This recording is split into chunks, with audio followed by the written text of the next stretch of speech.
Hey everyone, and welcome to another Kanoa Reviews, where we review games both new and old on all platforms. If you like the content that I make, then please subscribe to the channel and click the notification bell so you never miss a review when it comes out. Today we talk about the classic survival horror game Silent Hill 2, which was released in 2001, meaning it will have its 20th anniversary this year. Now I played this game for the first time in 2015, and that was after I already knew the big plot twist at the end. Yet even then, the game made still such an incredible, profound impression on me that stuck with me through the years. That is also why I had no trouble going through this spooky adventure again a second time 6 years later, and the story and narrative still impress me with how deep it goes and the taboo topics it addresses and talks about in a game that is so old. I will say that this game was a big hit, and the fanbase that loves it are very protective about it, sometimes to a bit of a ludicrous level I should say. To many, Silent Hill 2 is one of the best survival horror games of all time, and some even consider it one of the best games in general of all time. I feel that some of those hardcore fans are so protective about this game that they are a bit blinded or deaf to any critique that one might have to it that's valid. They get real triggered if you have anything negative to say about it, and I think it's a shame because even though the game is in my opinion an absolute masterpiece and there's so much to love, it definitely is not without its flaws and things that could have been better. The fact that it's a game has flaws, or things that don't work well, doesn't mean that the game experience cannot be brilliant. We will dive deeper in today's video in what makes this game so incredible, but also the few things where it missed its mark. First, let's talk about the story. I will first talk about the story in a bit of a general sense, and then later in the video talk a bit more in depth about it, and its characters and tones, and what makes this so brilliant, and the main reason to experience the game in my opinion. So in Silent Hill 2, you play as James Sunderland, who receives a mysterious letter from his wife who has passed on from a disease 3 years prior to that. Obviously triggered by this letter from the person he loves, who's no longer among us, James heads to the town of Silent Hill, which is where Mary, his wife, is waiting for him according to the letter. As you arrive at the town, you meet various other characters who are each looking for a person of their own or are dealing with certain issues. It also becomes clear very soon that though the town is abandoned, that it definitely is not bereft of danger. There are grotesque looking monsters everywhere, and often roads are either blocked off or destroyed completely, preventing you to continue on. The main red line throughout the story is to keep finding buildings you can actually enter and find keys and other puzzle items that will help you to progress to get to the location where Mary is waiting for you, the hotel on the other side of the lake near the town. Your journey, which will take you probably around 7 to 8 hours to complete on a first playthrough, will guide you through a large apartment complex, a hospital, an old prison, and eventually the hotel. Graphically, I think the game looks actually very pretty. One has to realize that this was one of the first generation games coming out for the PlayStation 2, and those first generation titles in general looked really rough. In all honesty, some of them barely looked a bit better than a Sega Dreamcast game, and it wasn't until a few years later where we got that awesome improved standard of the PlayStation 2 graphics. Nevertheless, Silent Hill 2 pulls off some really technical marvels that even games of the generation afterwards would be jealous of. For one, the dynamic lighting in this game is incredible, with dynamic shadows being created and even making them larger or smaller depending on the range of the light, and also darker or brighter in accordance to the range as well. They will properly distort depending on what surface it's portrayed on, and I'm not kidding in that you have Xbox 360 games with a dynamic lighting engine that is less impressive than this one. Textures are also pretty good and detailed, though one can definitely see that it's an older game. But it definitely is not as murky and pixelated as most other games from the same era. There's a few reasons why they actually could pull this off with such an early release game. The camera often started in a fixated position, and though you could actually adjust the camera with the L2 button a bit, it wasn't like you could spin it around 360 degrees. Often the locations you would visit were narrow hallways and small rooms, meaning there was not that much to render, and they could improve on the detail. The fact that outside everything is also very foggy, with a draw distance that resembles games from the PlayStation 1, it also makes it to where character models and environmental textures can actually be this detailed for a 21-year-old game. So in my opinion, the story is absolutely amazing, and the graphics are surprisingly good and still hold up. But let's now talk about one of the things I don't think the game does very well. There are mainly two things that I think the game misses its mark with. One of them is the voice acting. The voice acting in the game is simply quite bad. It's either by a lack of experience by the voice cast or an error in the directing, but the dialogue and how the characters sound is often hilariously bad and nothing near how people talk. Their tonation goes all over the place. There are weird and awkward long pauses, and emotion often lacks when the script demands it. Guy Seehey, the voice of James Sunderland, said that they were looking for voice actors who sounded like normal people. The only problem with this is that they don't sound like normal people at all, but like people reading a script in a very weird manner in terms of tonation and timing. I was friends with Mary. We met at the hospital. It was last year. You liar! Laura, Fine, don't believe me. But last year, Mary was already...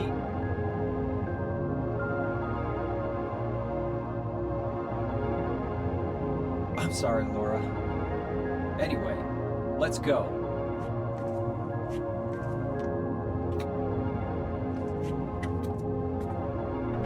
We can talk about this later. This is no place for a kid. There are all sorts of strange things around here. I can't believe you haven't even gotten a scratch on you. Now, there are a lot of hardcore fans out there who defend the voice acting in this game, to ridiculous lengths. If you go look on Reddit, you will find topics regarding this as well, and even some who will get really upset on those who will say anything bad about the voice acting. Now, I'm not the kind of person to single out people for their comments and whatnot, but just to use it in this discussion, there was one of the Reddit threads that I believe was like 6 or 7 years old, where the creator talked about how the voice acting was supposed to be out of place, bothered, and awkward, because that was how it is in real life. He continues to say to put yourself in the game's character's shoes and ask if you would be acting confident or like a smooth man delivering your words with ease. For none of the characters were supposed to sound like happy people. But here's the thing, no one says or thinks that they sound like normal people. No one is talking about how they should be talking smooth or with confidence. We understand that the characters in this situation like this would be confused, awkward, and out of place. But they simply do not sound like that. They sound like people reading a script, very monotone or emotionless, when sometimes the scripts require emotion. Maria?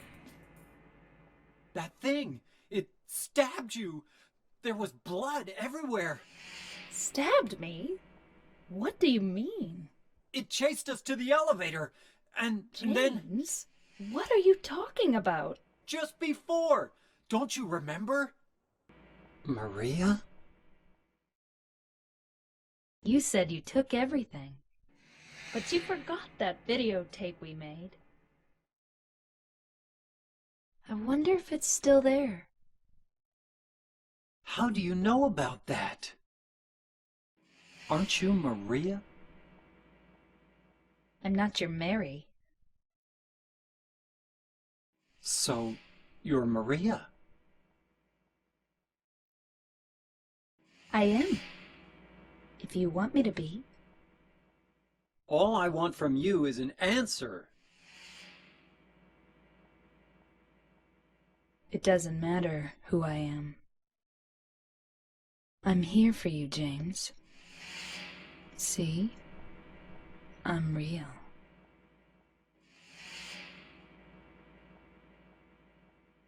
Don't you want to touch me? I don't know. Come and get me. I can't do anything through these bars. Okay. Stay right there. I'll be there soon. The dialogue between James and Maria behind bars is a great example. You might miss context here, but it's purely about how they sound. James needs to be surprised and bewildered, yet you hear that the actor is not doing a good job. Maria is talking like nothing is wrong, but that is kind of the point of the scene, so we are purely talking about James here. Too many fans who defend the voice acting think people that criticize it are talking about how the people are reacting, like Eddie not caring while eating a pizza, or Maria being so nonchalant despite being in jail. Yes, it's weird and awkward, but everyone can see that that is indeed the point. It is the line delivery where it goes wrong when emotion is required and it's simply not there. Going to die? You must be joking. I'm very sorry. But you're a doctor. It's your job to heal people. How can you just let her die? Please, calm down. As her doctor, I promise I'll do what I can. But there's still no effective treatment for her condition. How long does she have? I'm afraid I'm not sure. 3 years at most. Perhaps 6 months. The dialogue between James and the Doctor is also clear void of necessary emotion from James. Heck, even the Doctor himself sounds like he's reading his lines very wooden and stiff, and since this is supposed to be a kind of a flashback, the argument that Silent Hill messes with their minds is not a valid one. I'm kind of lost. Lost? Yeah, I'm looking for Silent Hill. Is this the right way? Yeah. It's hard to see with this fog, but there's only the one road. You can't miss it. Thanks. But Yes? I think you'd better stay away.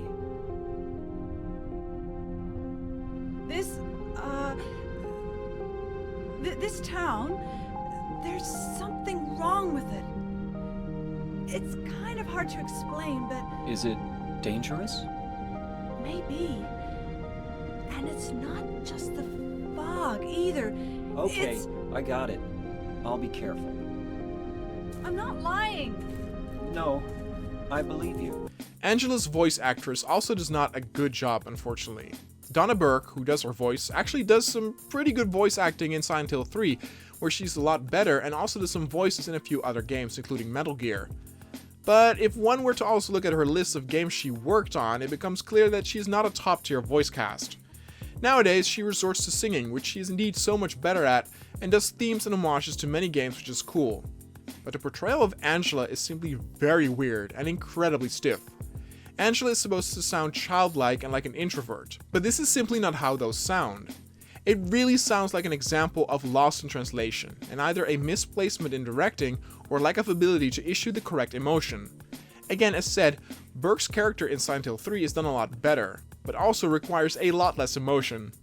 Maria would be the one standout voice acting that is actually quite competent, as she succeeds in sounding seductive when it's required, angry when it's required, and even sad or scared when it's required. The ending monologue by the same voice actress is also enough to make me shiver and even tear up, so absolute props for that. But even then, there are still moments where dialogue with her sounds off, and that might really be to misplaced directing. In a way, Silent Hill 2 still fits that same boat of awkward Japanese games that came to the West with weird voice acting, like Shenmue 1 and 2, Dynasty Warriors, and even Resident Evil, though of course Resident Evil 1 is in a league of its own with how bad that voice acting is. But in all honesty, the weird and off-putting voice acting of Silent Hill 2 gives it a nostalgic vibe. And you know what the big kicker and ironic thing about it all is? That despite my pretty long talk just now about how the voice acting is quite bad and it misses its mark, I do think it has a certain charm, and it's definitely more memorable than an average voice acting performance. I don't hate the voice acting, but I just cannot agree that it's good or this is how it was intended. In 2011, Konami released an HD collection of Silent Hill 2 and 3, and in that version you can play Silent Hill 2 with a redone voice cast, including Troy Baker for James and Laura Bailey for Angela, among others. Now, they could not rewrite any of the lines since the subtitles were hard-coded and so had to do the exact same words as the old cast did. But here's the great example to where these more experienced and simply better voice actors do actually convey some emotion in their lines despite the script itself still being very awkward. But you know what? It doesn't feel as unique as the old voice acting did. This just simply feels like your average voice acting job, interchangeable from many other games. Also, it's like I'm hearing Booker DeWitt talk to Jaina Proudmoore, or worse yet, Joel against Abby.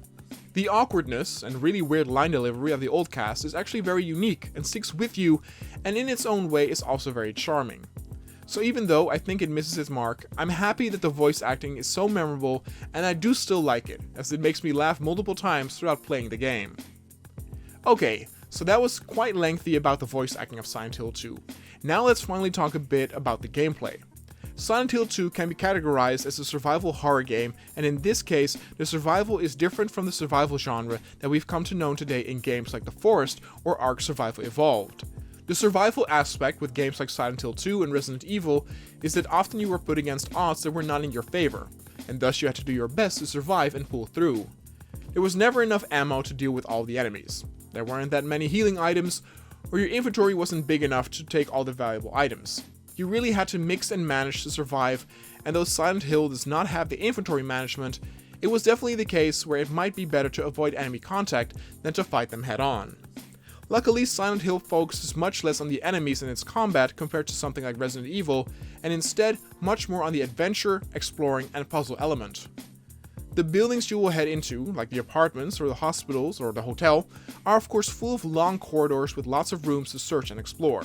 Now most of those rooms will be locked, and thus it becomes something like searching for that one right door or room in order to find something to progress. It in all honesty feels a bit trial and error, with you literally going down a hallway with 12 doors and trying each and every one of them with only 2 being open. In a way, it can actually look really repetitive of you just going from door to door and almost every single one being locked. But it sounds weird, but together with the map you find in the area, it actually feels like making progress. In each of the 4 main areas, you will find a map to the different floors you can go to. It has all the rooms and all the doors printed on it. Whenever you head to a door and its lock is broken or you'll never be able to open it, this will be marked on the map. If a door is locked and will require a key, this will be marked differently on the map. And finally, doors in which you can go through will also be marked on the map once you found them. This means that in case you are stuck and don't know where to go, there's a chance that you might have missed a door, and so you can look at the map and see if there's any door you've overlooked, and then try that one, which might help you further. Because so few rooms and doors are unlocked, it also does not get as confusing as one might first think when looking at the massive and confusing map layout. If, for example, in that hallway with the 12 doors, 9 of them would be open, it would be a real pain to remember what was in each room or where you could get a certain item or had to return to later. Since there are only 2 or 3 doors and rooms you have access to at one time, it always is manageable with remembering certain areas and locations that are important or which you will have to backtrack to later. I will say that though many of the locations, especially the apartments, are a bit repetitive in their aesthetics, the atmosphere is really moody and the pacing is great, with you finding a new room to explore or a new item you might be able to use to progress each time. I wasn't taken aback by how many closed doors you need to interact with to scratch them off the list, but I definitely had forgotten it from my first playthrough, as mostly the story stuck with me. So besides the exploring, the main big gameplay aspect are the puzzles and the riddles, and these are simply masterful, to the point where I would argue that these puzzles are the best in any survival horror game out there. They are more than just find a switch, or press a button to proceed to the next area. They often require to pay close attention to text or things written on the wall. There is, for example, pretty early on in the game, a clock you need to set to a certain time. Close to that are some carvings that represent 3 arms of a clock, but you don't know which one is which. Next to each are the names of random people, but then you notice that their starting letters are an H, an M, and an S, which then makes you understand which is which. Not too far later, you will find 3 coins you need to position them in a certain order amongst 5 open slots. Once again, you need to read the cryptic riddle, and even need to possess a somewhat basic knowledge of Christian beliefs or at least stories from the Bible. Not too difficult for us Westerners, but I honestly wonder if it would go over the head of some of my Japanese friends when I lived in Tokyo, as they probably have no idea. Another great puzzle is where there are 6 criminals hanged, but one of them is innocent. In a riddle, it says that in order to progress, you need to pull on the noose of the innocent soul, and so you read the story behind each criminal act and find that indeed one of them apparently did not do it. If you are the type that would just skip over text or reading materials, you would not be able to complete this puzzle. I should also say that the text and documents are really well written.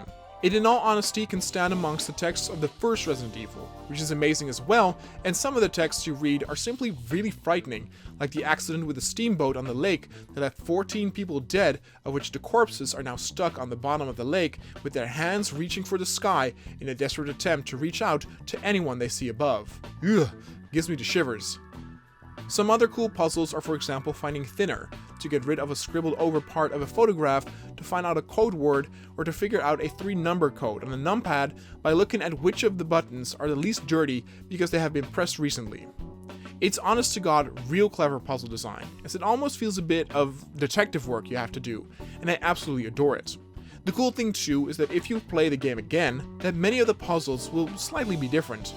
The location of the criminal who did not commit the crime might be different on your second playthrough, or the code word on the suitcase might be a different word altogether. Same for the 3-number code on the numpad. The cool thing about it is that it keeps you guessing and still has you involved in solving the puzzle and paying attention even though you already know how to solve it. It makes them way more engaging and fun even on the second playthrough. Now, not all puzzles make as much sense, with for example combining a lighter with candle wax and a horseshoe to create a handle that would never be able to lift a metal door. But the things you have to do are often logical enough to where I never got stuck for too long. As said earlier, besides the puzzle being the main gameplay aspect next to the exploration, the other gameplay mechanic is combat and fighting enemies. Now this is my second and other only issue with the game, and that is that the combat mechanics are also quite bad. Again, you have some fans who defend these clunky controls and mechanics to say that they are done bad on purpose, but I disagree. The thought behind that the combat is supposed to be bad is that James is not a soldier. He's not able to roundhouse kick an enemy like in some other action games. And fair enough. But those that criticize the controls or the combat don't expect James to do something like that. The combat is simply incredibly stiff and sluggish, to the point where it just doesn't work well, looks quite amateurish, and is overall not that fun. It uses the same type of mechanics like seen in Resident Evil, whether you push the triggers to ready James in his combat stance, and then can press a button to either swing a melee weapon or shoot a gun. The issue is that these transitions are so slow and wooden that it doesn't feel natural at all. Also, the aiming is sometimes very finicky. Even the enemies have most of the times an awkward pause where they need to position their bodies towards the center of yours before they attack.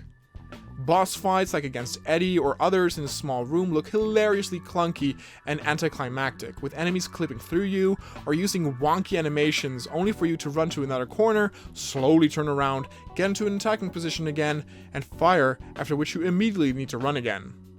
You can actually look at the transition of the enemy animation to see that they are implemented to acknowledge how clunky the combat is with how slow they are in starting their attacking animation. The semi-boss fight with Pyramid Head is a great example of this, where you just run awkwardly around a tiny room waiting for the siren to start and signal the end of the battle. But all of Pyramid Head's attacks are very slow and awkward, and that counts for a lot of the enemies.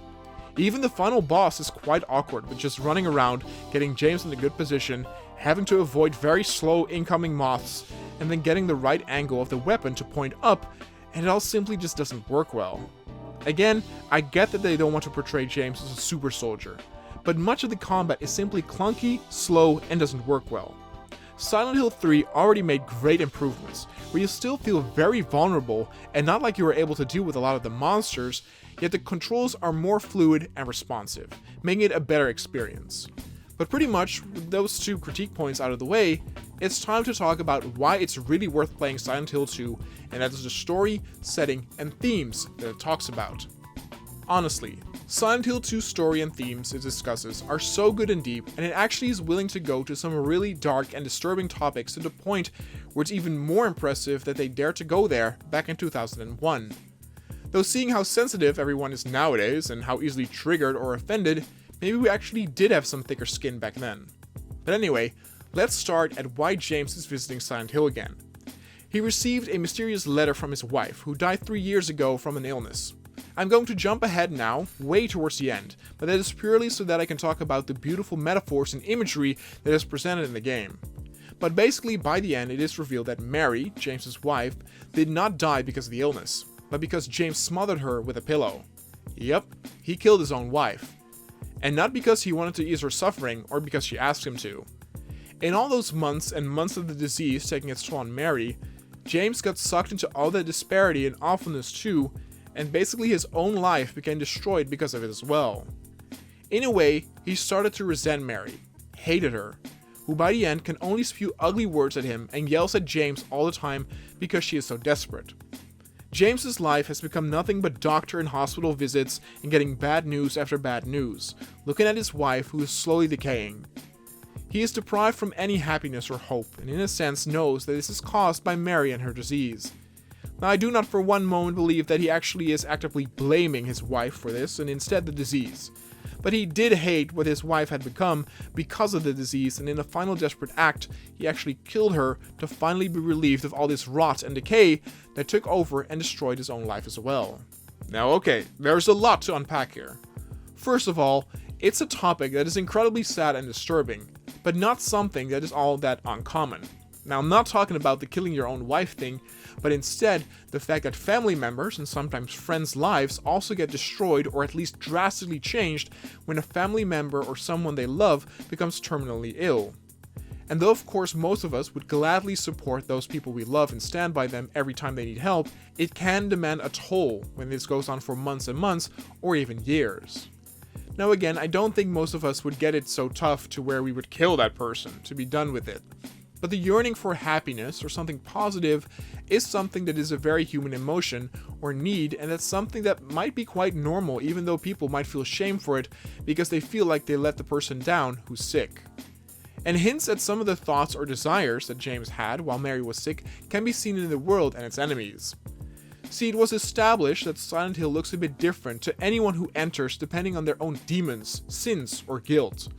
The first Silent Hill revolved around a Silent Hill that was created by a little girl, and so a lot of the enemies resembled things she was scared of, like dogs.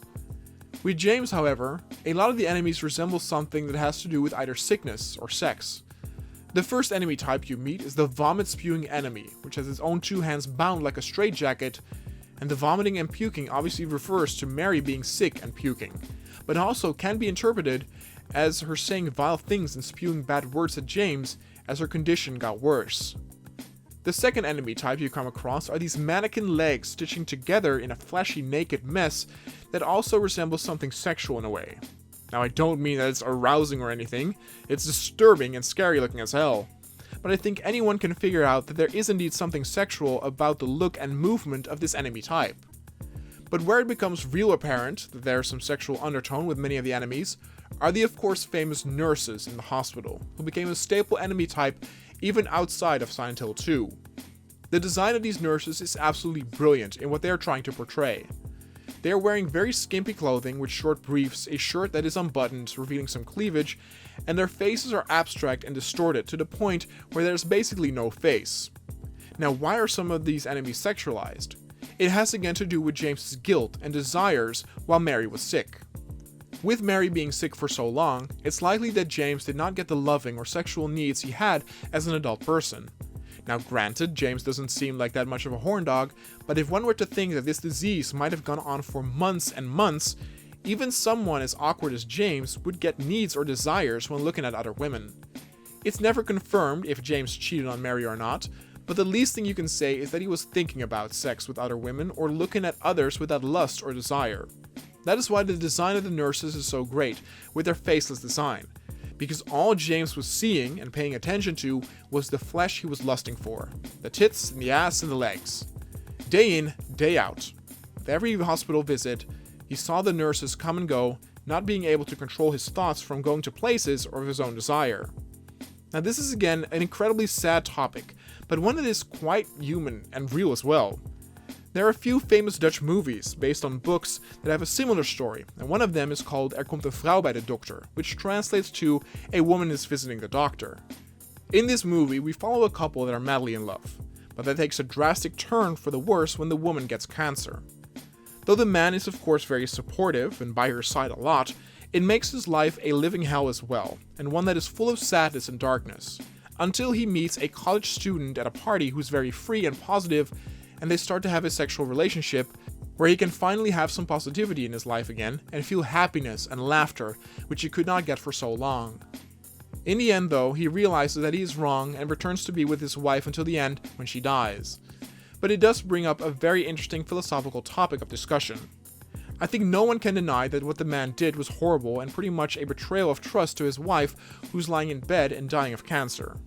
Yet again, the toll that it has on people around the sick person will be very heavy as well, and not all of us will be able to deal with it, and though some thoughts of longing for happiness or being lovingly touched might feel shameful to those who experience it, it's also very human to have those thoughts.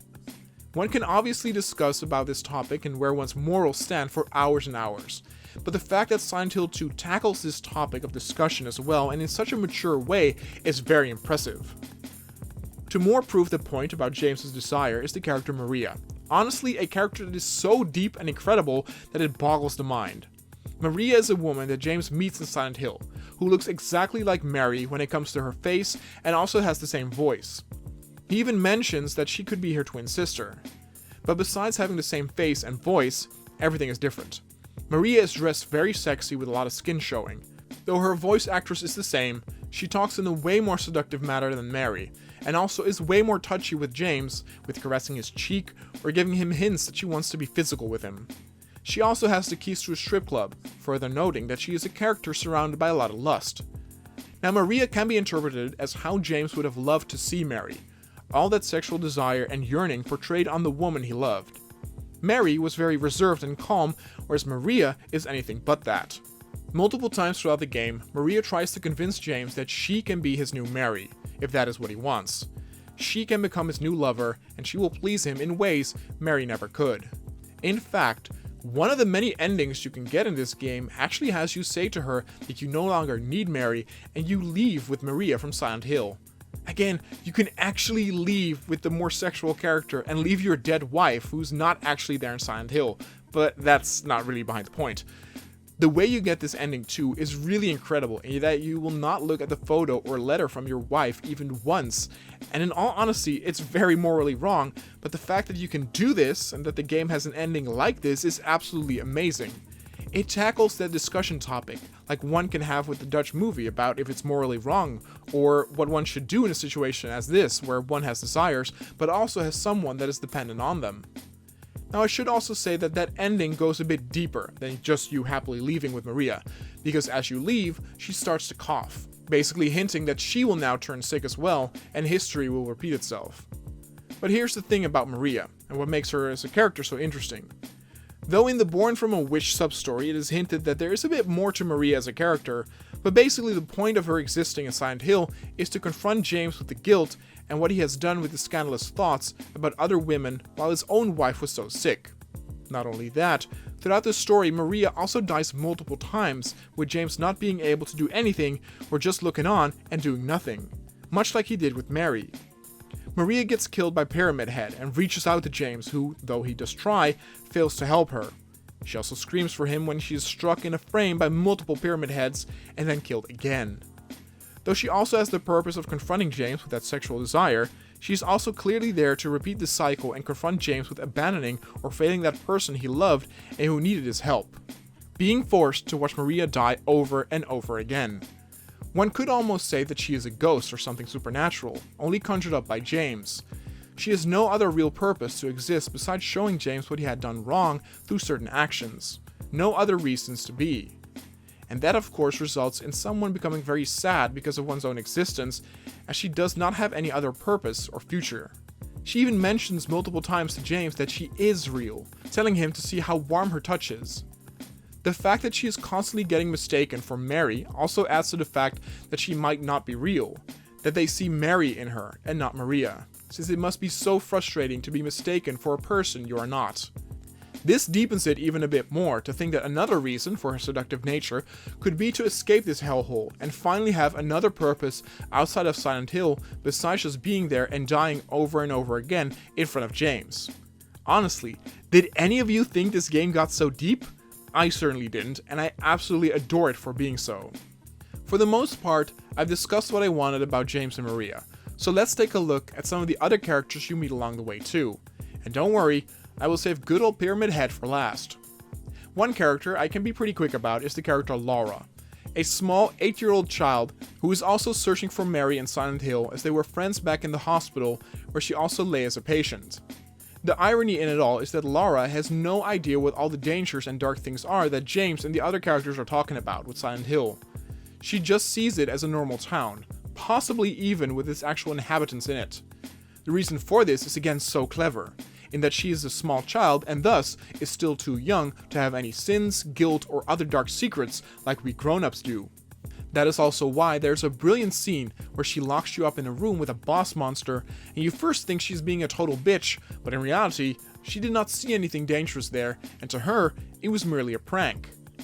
Then let's talk about Eddie, another character you meet multiple times throughout, and who is actually pretty good, but does deal with a situation we have seen in other media as well. Eddie is quite fat, and mentions that he has been bullied for most of his life due to his looks. He was bullied to the point where he grabbed his father's gun and killed the dog of the main bully who tortured him all the time. Then he shot the bully too in the knee and ran away from home afterward when he arrived at Silent Hill. There are some fans out there who believe he killed more people after that when he was on the run, but there's nothing concrete to confirm this.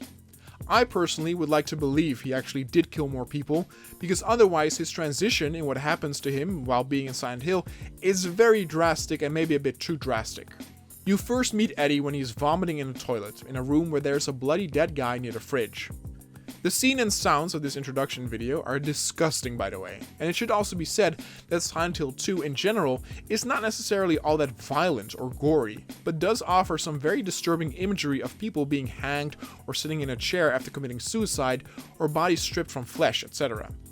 Often the gore that you see is the result of a bloody action, rather than you actually seeing the brutal action being performed. It's very effective and subtle in a way, while still being very gross and disturbing. But back to Eddie. When you meet Eddie for the first time, he denies any involvement with the death of the strangers near the fridge. But of course, someone who denies something that strongly has something to do with it, and Eddie is indeed the one responsible for his death. Later, when you meet him again, he even says that killing a person is no big deal at all, as all you need to do is point the gun and pull the trigger. Every time you meet Eddie, he is surrounded by dead people, and even then, he still denies his involvement, even though it becomes clear that by that point already that he is the one who done it. It's during your final meeting where he indeed admits to killing all those people because they were laughing at him, making fun of his looks, and calling him a useless piece of filth. Silent Hill in a way is bullying and making fun of Eddie as well by having these people laugh at him and even having the final confrontation with him take place in a slaughtering house full of fat pig carcasses. What made me really intrigued though were these people that he killed. Were they the same way like Maria, in that they only existed to torture and bully Eddie so they would result in getting shot? Was that their only purpose and reason for existence? Because that is pretty sad too, and again, just the fact that this game can make you think about topics like that is a true testament of just how brilliant this game is. So that was pretty much Eddie, and finally we will talk about Angela. And dear God, Angela. What a dark story to have, and the fact that they tackled this back in 2001 makes it even more amazing.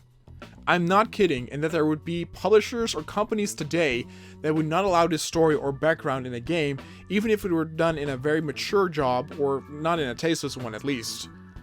When you find Angela, she's at a graveyard and tells you she's looking for her mama. She comes over very childlike and is in reality 19 years old, whereas she looks much older.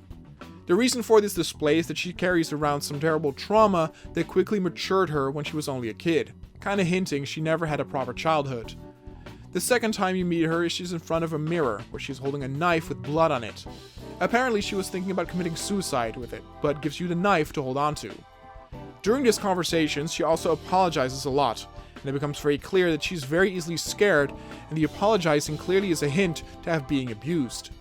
The truth of the matter is that Angela was physically and sexually abused by her father, and according to the book, also by her brother. But it's mainly the father that takes the center of attention here in the game. The blood on the knife she is holding actually belongs to her father, since you find a newspaper article at one point in the game that talks about her father being stabbed to death and having been found in a room after a clear crime of passion, seeing as none of the jewelry or money were taken. After indeed being abused and assaulted over and over and over again by her father, Angela snapped and killed her own father and ran away. This becomes apparent too during the third time you meet with her, which is during a boss fight. You walk down a hallway and hear Angela scream and beg for her daddy not to hurt her. When you enter the room, you see this really gross and abstract figure stuck to a bed frame with a large gaping mouth. Now, it is a bit difficult to properly identify what the shapes are since it's so abstract, but it can be interpreted as a figure hunkering over a second figure on top of a bed, implying sexual assault. However, monster designer for Silent Hill 2 Masahiro Ito has confirmed that in all likelihood, James sees a different shape or monster in that boss than what Angela sees, since Silent Hill is just a bit different for everyone. And to me, I also picked up on that. because before I knew about Angela being attacked by her own father, I thought that the character on the bed referred to a hospital bed, and even if one were to indeed say that there are two characters on top of one another on the bed, one can still say it's James smothering his wife on the hospital bed instead of clearly implying Angela's father doing these horrible things to his own offspring. The name of this boss is also the abstract daddy or ideal father. The same can be said for the environment that this boss fight takes place in. All around the room are these holes with pistons thrusting in and out, and many believe that this resembles sex or how many times Angela was assaulted by her father. Some even go as far as to say that the holes are fleshy and the pistons themselves are metal, and so it could be that some foreign objects went into places where they should not belong. Yeah, it's very dark and messed up. But I will admit that when I played it, and didn't know yet about Angela's past, that I interpreted the room also as medical, with the pistons going up and down similar to that of the thrust of a breathing machine for lung patients in a hospital. Since James sees Silent Hill differently than Angela, I think the beautiful thing about it is that both opinions and interpretations can be right. Though of course you also here have your maniac hardcore fans who abide by just one theory, where I think the beauty of Silent Hill 2 is that there's a lot open to interpretation, but it's not so out in the open or ambiguous as something like the ending of Inception, which feels very cheap. There are also, for example, those who believe Eddie sees Silent Hill completely as a frozen place, seeing as the final battle with him takes place in a cold freezer. But I myself don't believe that, but I'm happy if the freezing town theory is something I just want to believe. The reason why they might want to believe that is because it does get confirmed that Silent Hill indeed differs for everyone who visits in your final meeting with Angela. You meet with her on the staircase, where she looks at a painting of a castrated man resembling her father and the spite she feels for him. Everything in this room and staircase is on fire, and Angela asks for the knife back as she indeed intends to end her own life. When James refuses to give the knife back, Angela walks up the stairs and disappears into flames, never to be seen again, and indeed implying she ended it all. Before you two separate, James makes a comment about the flames, and Angela is surprised he can see the fire too. She then says to him that for her, it's always like this, meaning that her version of Silent Hill is on fire all the time. Now for the longest time I interpreted this as that she burned the house down after she killed her father, but the newspaper article talked about how the police found the body of her own father and nothing about a fire, so in that sense it's probably not the case. But it also explains why James's version of Silent Hill is all about death and decay and rot, since it symbolizes the decay of the body due to the sickness. Honestly, all these characters are incredibly fascinating and really deep, and you can really study the hints, metaphors, and imagery that is used to flesh them out. In many movies, they try to use metaphors, but it's sometimes a bit too on the nose. Also, sometimes you have fans that see meaning in things that clearly are not metaphors and simply go a bit too far. An example is the Ghost in the Shell movie, which is an amazing movie, but I heard a professor at my old Dutch university talk about how an image of a lonely buoy in front of the harbor and city is resembling loneliness and hopelessness, and in all honesty, it's just so far-fetched. It was simply used as a transition to a new scene, and though that movie and many others have lots of symbolism and metaphors in them, I sometimes really get annoyed with how much metaphors or meaning people want to see in pretty oblivious stuff. It almost makes it to where the fans want to see things or meaning in that what is written by the writer or filmed by the director more so than the intent of the creator itself. But with Silent Hill 2, none of these theories or things we discussed seems too far-fetched. Again, those too far-fetched fans definitely also exist for Silent Hill 2, and I can give an example of that as well. Many of the enemies you find are slimy and slick, and there are fans who believe that this is because they need to resemble condoms to further comment on James's sexual desires and thoughts. But in my opinion, that's just absolutely ridiculous and a bit too far out there. They are, in my opinion, just slimy because slimy things are gross and nasty. Case closed. And let's finally talk about one of the most famous creations for this game, and that is Pyramid Head. The design alone is amazing already, but the introduction and times where you come in contact with him are also perfect. The first time you see a glimpse of Pyramid Head is in the apartments, and it just happens like that, without any cutscenes, and you see him in the background looming and just watching you. It's very unsettling and scary, but comes out of nowhere and is therefore so effective in introducing him to you. The time you meet him afterward, he still does not have that big iconic knife, and in fact, he does not get the knife until you take the knife from Angela. Now the knife is so large and heavy that it's a metaphor for burden and carrying that burden around with you. Theories on what this burden is differ, with one fan claiming that the burden is James's guilt for Mary and her sickness, and how a heavy burden it was to carry her through all that. The argument here is that once Maria dies for the first time, you never see Pyramid wield the giant blade again, but instead a long spear. Other theories are that the blade is a metaphor for the burden of carrying Angela's knife around. Not heavy literally, but figuratively when one thinks about what the knife was used for. This theory stands since he will only wield it after getting the knife from Angela. Both theories again can stand, though I might lean more towards the Angela theory, though I do like the first theory with why Pyramid Head stops using the weapon. A few times where you run into Pyramid Head are scripted boss battles, which you can see coming. But there are a handful of moments where Pyramid Head comes out of the blue, and those are the most effective scares in the entire game. First is on a rooftop, which is very small and clear that no one is there. It isn't until you investigate a door on there that suddenly you hear the scraping of metal and Pyramid Head comes out of nowhere and knocks you from the roof. The second time is a long hallway that you walk down with Maria. He just appears out of nowhere with this increasing threatening music, making you so scared, and some brilliant camera angles making it really creepy as you're being followed by this giant danger. What's interesting too is that Pyramid Head there is targeting Maria and not James, yet it's still as creepy and scary as if he were chasing you. And finally, the most effective scare is in the labyrinth, where it has been a long while since you have met with Pyramid Head, and he simply patrols in one of the hallways you walk down in. Playing this on my second playthrough now, I knew he was down there, so it did not get me, but I can tell you that it scared the bejesus out of me when I simply walked into him in the narrow hall for the first time. Besides those scares though, Silent Hill 2 is not necessarily a super scary game. It's not the scariest game I've ever played, and I will already say that Silent Hill 3, which I'm now 2 hours or so in, is a lot more scary and threatening than this game is. Yet Silent Hill 2 is creepy and unsettling all the way through, and it succeeds in that perfectly. The music and sound design is also absolutely stunning with Silent Hill 2. And so with that, we finally come to the conclusion of this long video, but I'm very happy that we've reached this point.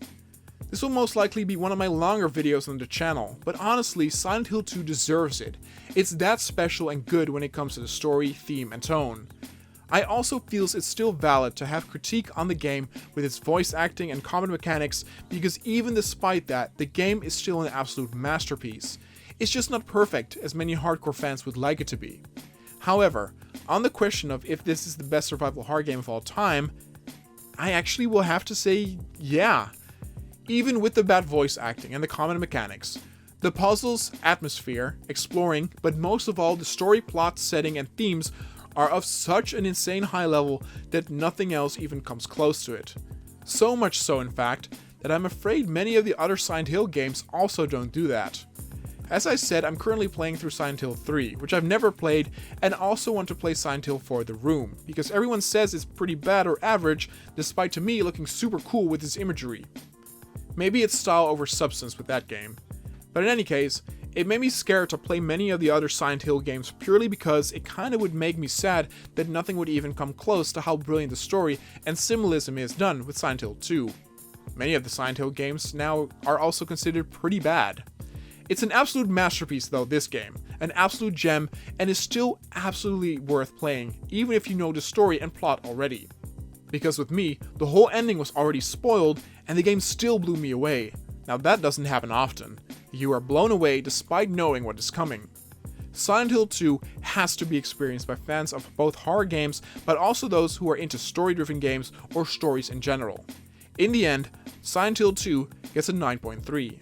It once again showcases that if a game excels at one or a few particular points, that this could be enough to carry the entire game to a legendary score despite some things being flawed.